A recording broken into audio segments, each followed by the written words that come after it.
I'm always looking for great illustrations to show people the difference between value and non-value added activity. So I saw this front-end loader loading sand from one pile into a hopper to make asphalt. And I said to myself, wow, nothing's changing. The sand isn't changing when he moves it from one pile into the hopper. When we move sand from one pile to another pile, nothing's changing about the sand. The sand's still the same. The definition of value-added activity is when something is changing. So the only moment that something is changing is when the sand is mixed with the oil in the large drum to make the asphalt. When that happens, that is value-added activity.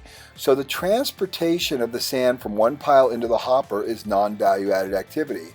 When it travels along the conveyor system, that is non-value-added activity. That's just transportation. That's what we call waste. So the important thing here is to understand the difference between value-added and non-value. Once you understand that, then you can say, how can we shorten that up?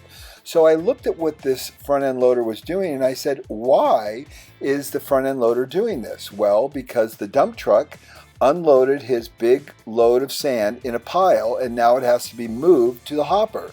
Why can't the dump truck load it directly into the hopper, I said. Well, because the hopper is the wrong size, the incorrect size.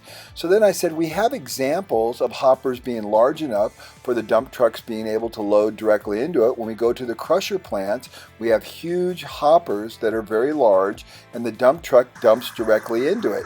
And this solves all the problem. It's very simple and very straightforward. And I thought to myself, wow, if we can do it at the crusher plant, why can't we do it at the asphalt plant and at the concrete plant and all the other places we have loaders running all day long with men operating them?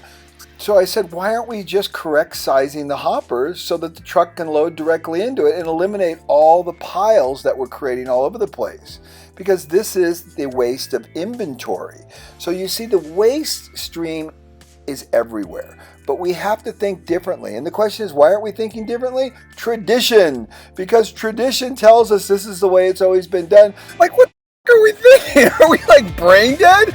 I mean, come on, this is like right in front of us. We got to start using our brains. So remember, the next time you see anybody doing anything, you need to ask, are they adding value or is it just non-value added activity or waste or muda? It happens everywhere, and the problems are so simple to solve. One of the best examples is here at the crusher plant.